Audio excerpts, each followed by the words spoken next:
Bonjour les amis, content de vous retrouver, je m'appelle Dom, je suis toujours malade alcoolique et je vais bien pour aujourd'hui. Aujourd'hui justement, j'aimerais vous parler d'un phénomène important dans notre maladie, puisque celle-ci est en chronique. Ce phénomène est la rechute. Personnellement, je n'ai fait que chuter le 1er février 2016, et depuis je suis en abstinence totale et en rétablissement heureux. Mais la rechute est un piège, et quelque chose qui nous guette chaque jour, et pour cela, je vais essayer de voir avec vous quels sont les différents facteurs qui peuvent nous pousser à la rechute. Un des premiers facteurs de rechute est de reprendre ses vieilles habitudes, celles que l'on avait quand on était dans la consommation. Là, on peut se dire danger. On retourne dans ses habitudes à refaire les mêmes choses, à avoir les mêmes réflexes, les mêmes pensées négatives, et cela devient très dangereux pour nous. Un autre facteur de rechute important sont les souffrances existentielles. Les souffrances affectives représentent environ 50% de celles-ci, les souffrances professionnelles 30% et les souffrances matérielles 20%. Évidemment, nous sommes exposés chaque jour à travers notre travail, à notre vie amoureuse, familiale, affective, à connaître des souffrances, voir la frustration de ne pas pouvoir acquérir un bien, dans la souffrance matérielle, mais tout cela nous reconduit obligatoirement vers des émotions négatives, donc vers des possibilités de rechute. Un autre facteur de rechute est l'autosuffisance. Se sentir capable de faire face à tout, se sentir plus fort que les autres, est un danger pour notre sobriété. Dans le rétablissement, évitons tous les comportements excessifs, comme ceux que nous avions quand nous étions dans l'alcool. La compulsion de boire, maintenant, peut se retourner en compulsion de faire d'autres choses. Pour ma part, je veille à cela très prudemment, puisque j'ai commencé à reprendre le sport, je me suis aperçu que cela devenait un peu obsessionnel. Donc j'essaie de réguler toutes ces envies, tous ces comportements en modérant cette passion pour le sport nouvelle. Dans le cadre des excès, n'oublions pas bien sûr tout ce qui est nos sentiments, nos états émotionnels. N'essayons pas de leur donner trop d'importance, essayons de contourner nos émotions, de les réduire au minimum pour pas qu'elles nous encombrent l'esprit. Un des facteurs de rechute importants est l'isolement, l'ennui. Pour ma part, je vis seul et j'ai beaucoup d'activités. Un petit peu de professionnel, beaucoup de sport, peut-être un peu trop, et surtout beaucoup de travail autour de mon rétablissement. Cela me permet de ne pas trop penser à ma solitude, de la vivre relativement bien, et advienne que pourra. N'oublions pas dans les facteurs de rechute notre mémoire sensorielle. Bien évidemment, regarder un film, se balader dans la rue, nous expose à voir des gens en train de consommer de la publicité sur les alcools. Aller dans des soirées chez des amis, voir les autres consommer, retrouver cette mémoire sensorielle autour de l'odeur, du geste et tout ça, sont des dangers pour nous. Donc, méfions-nous de notre mémoire sensorielle et essayons de la contourner. Un des facteurs importants aussi de rechute est la déprime, l'ennui. Moi, personnellement, depuis que je suis en rétablissement, après ma cure, j'ai trouvé vite des nouvelles occupations. J'ai essayé de remplir mon emploi du temps de tous les jours, de changer mes habitudes et de jamais rester inoccupé.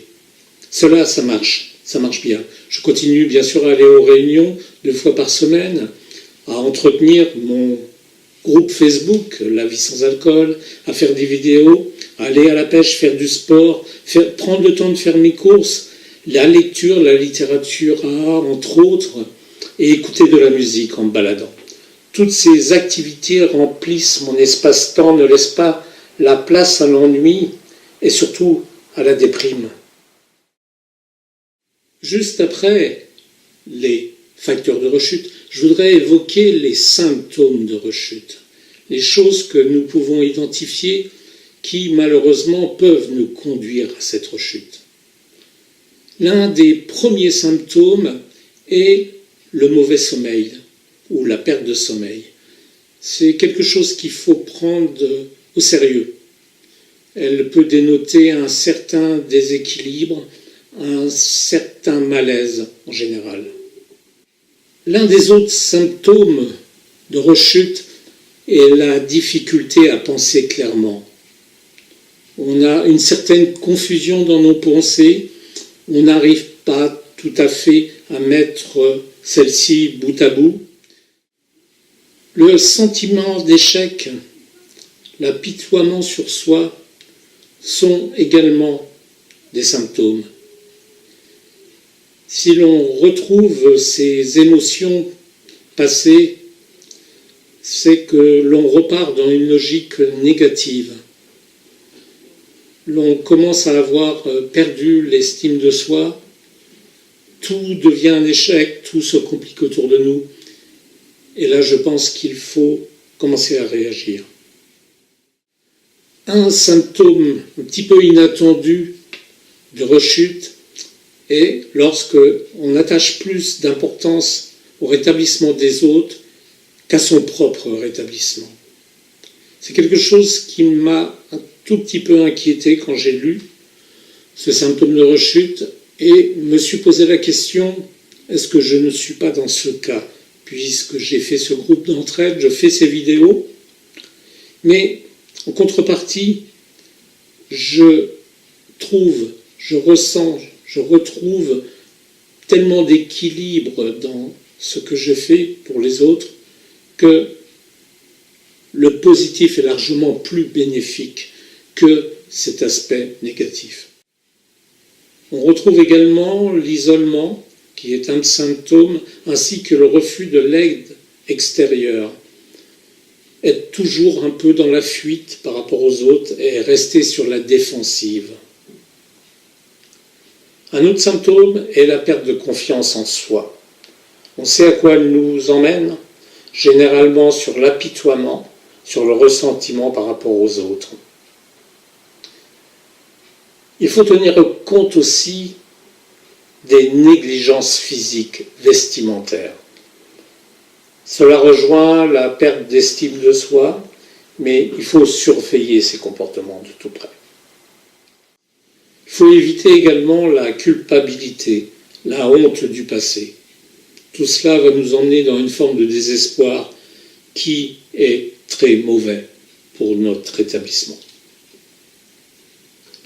Évitons également les réactions exagérées, les comportements impulsifs, compulsifs, comme ceux que nous avions dans la consommation d'alcool.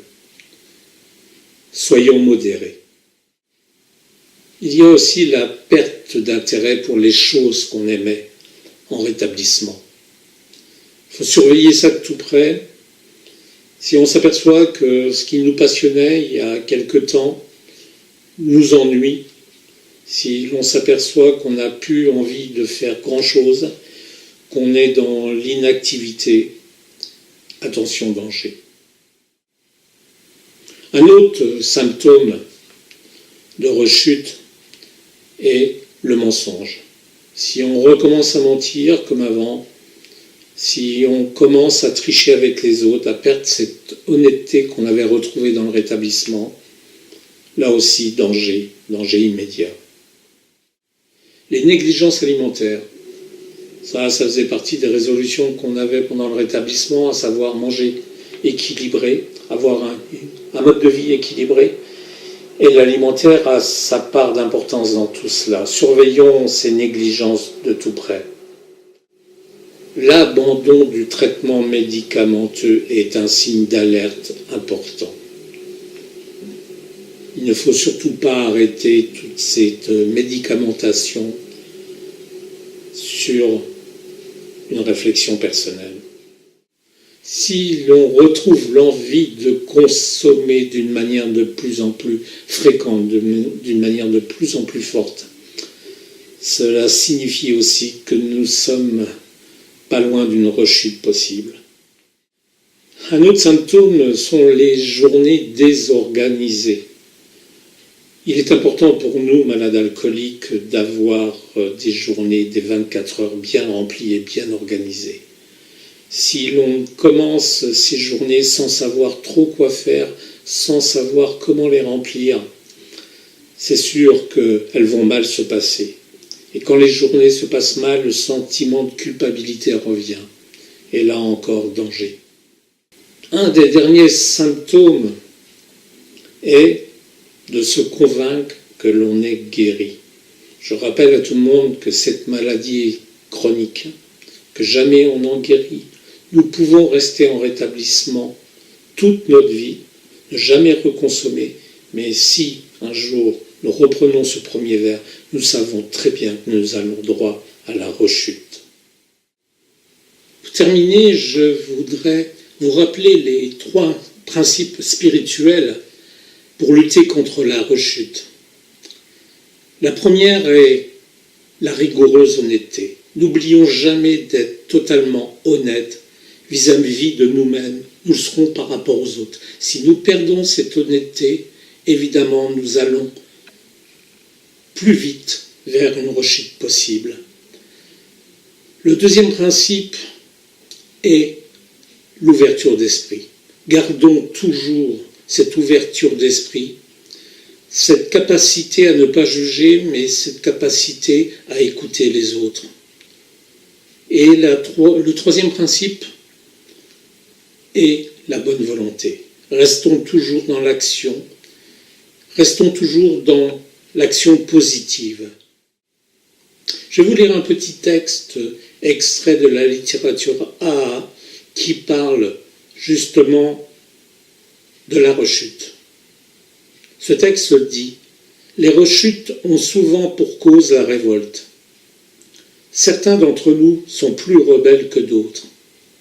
Les rechutes peuvent être dues à l'illusion qu'on peut guérir de l'alcoolisme. Les rechutes peuvent aussi être imputables à la négligence et à la complaisance. Il s'en trouve parmi nous qui souffrent de la culpabilité extrême parce qu'ils ne peuvent pas ou ne veulent pas se défaire de certains défauts ou de certaines habitudes. Si nous réussissons à nous justifier pleinement d'une rechute, notre tendance à rationaliser parviendra certainement à en excuser une autre, peut-être sous d'autres prétextes. Mais une justification en appelle une autre, et bientôt voilà revenu à temps plein à la bouteille. Dans un petit sondage que j'ai fait sur notre groupe Facebook La Vie sans alcool concernant la rechute, les bienfaits ou pas de la rechute, l'élément qui apparaît le plus souvent est que si elle intervient, il faut surtout capitaliser sur cette rechute, en garder les bienfaits, les aspects positifs pour éviter qu'une autre revienne. Merci les amis.